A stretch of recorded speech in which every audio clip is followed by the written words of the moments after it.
WJBF Network, sponsored by Terry Lambert Hyundai. They're stacking a tropical air mass, but how long will it last? I'll have details coming up. Now on News Channel 6 at 6, pushing for sustainability.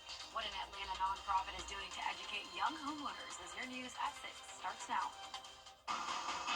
Live from Television Park, this is WJBF News Channel 6 at 6.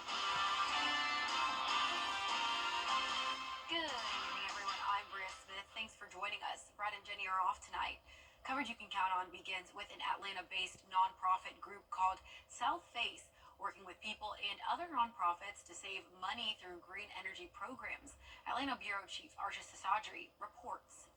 Here at South Face, a nonprofit that advocates for sustainability, they've had more than 1,300 students to learn everything they can about sustainability, economic improvements to make sure that there aren't things like moles, as well as giving more than 7,000 affordable housing permits. And they use it all here. It starts here at this diagnostic training cabin where they teach people on tools and tricks to train them to help you save money on your utility bills. On the roof behind me, you're going to have more daylighting, and natural light makes us feel better. You have more well-being. There's even stories of libraries that have more windows or skylights. Kids check out more books.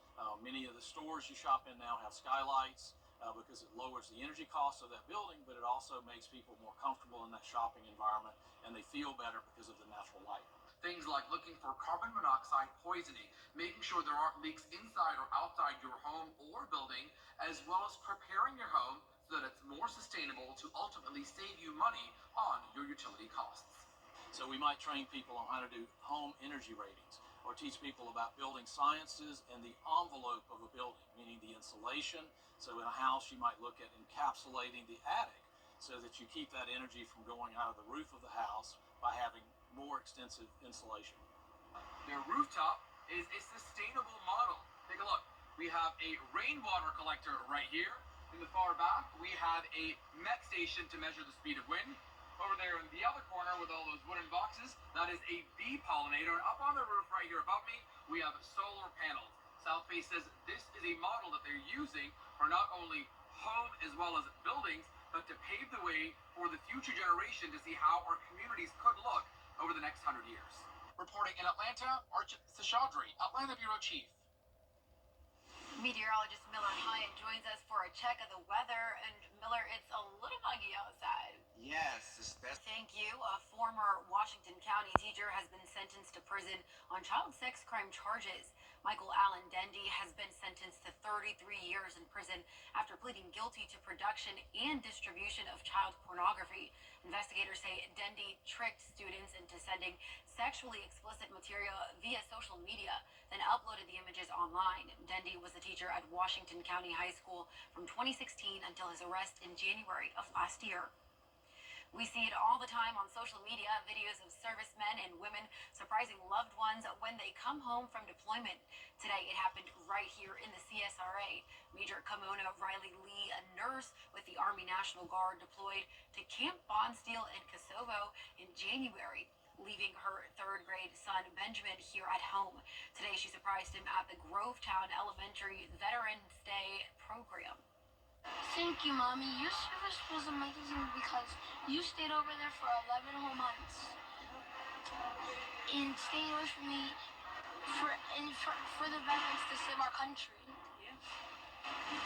Thank you for your sacrifice as well, son. You know, it's not easy being away from your mom. It's not easy with me being away from you. So I want to thank you for your sacrifice and you being willing to be the greatest kid ever while I was gone. Major Riley Lee says she's looking forward to taking Benjamin out for sushi and spending time with him. More affordable housing will soon be available for Richmond County teachers. Today, a ribbon cutting was held for the first homes built by the Teacher Initiative. The project was organized by former substitute teacher Jeremy Johnson. The goal is to bring more affordable housing for teachers and create incentives for more people to get into the profession. we intentionally looked at the school board salaries, and so over 80% of the current Richmond County Board of Education employees will qualify for this house. These homes are only being priced at $225, which is, if you know about the Augusta market, is a steal of a deal. New construction, 3-bedroom, 2.5-bath homes for only $225, intentionally priced at a point that teachers can afford on their current salaries. So with having a program like this, it relieves that financial stress that they have of trying to house their family, their own children. Johnson says if a teacher in Richmond County fills out the correct paperwork, there is a chance they'll be able to move in by Christmas. Coming up, the latest on the transition of power, what decisions President... Weather headlines on News Channel 6, brought to you by Hickson Roofing. The News Channel 6 mobile app is now even better. Download it today.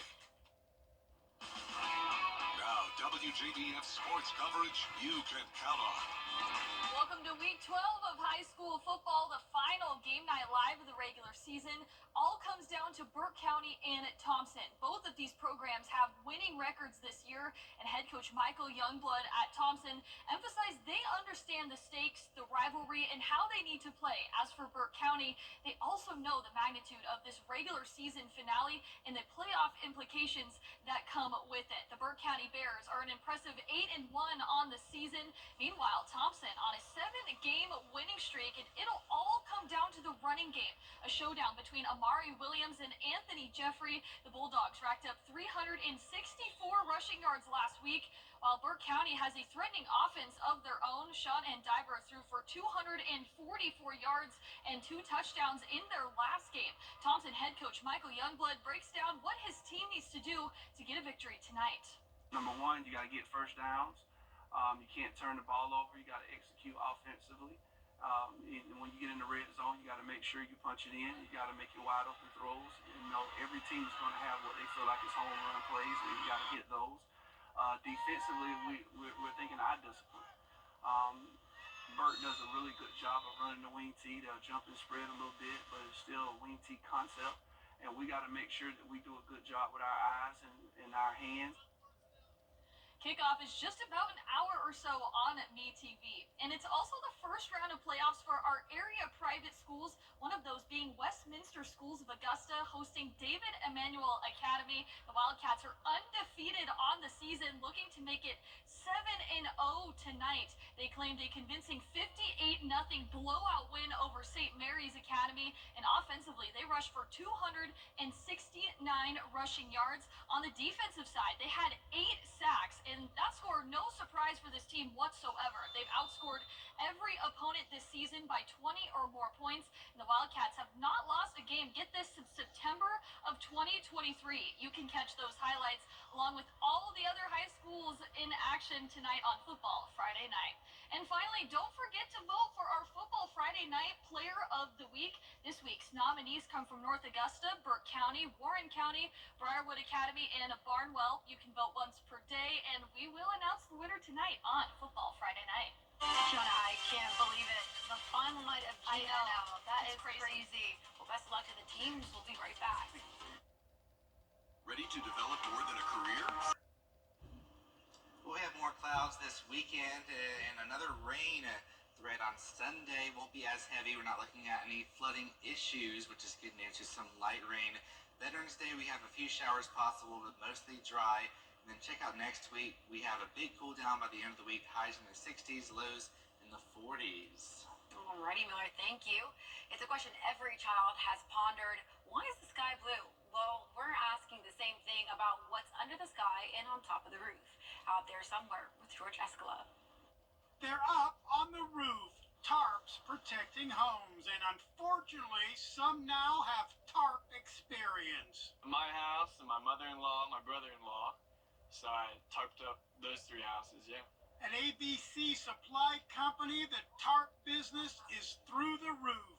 We have probably sold over 1,000 tarps just since the storm, and I mean, we can't hardly keep them on the shelf. They've got different sized tarps, but different colors, not so much. We basically carry only blue.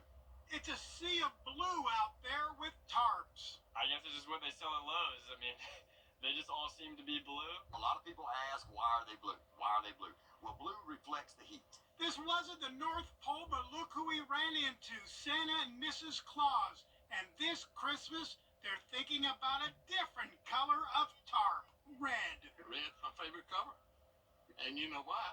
Right. Georgia Bulldogs. Well, wouldn't a Georgia Bulldog tarp be cool? That would be nice. A Georgia Bulldog tarp? That would sell. For sure. In this area, for sure. For sure. Well, if you need a roof tarp, you probably don't care about the color or design because you are already blue enough. Out there somewhere in Augusta, George Escala, WJBF, News Channel 6. Well, that's our report for now. News Channel 6 continues at 7 o'clock right after World News Tonight. We'll see you again for News Channel 6 at 7.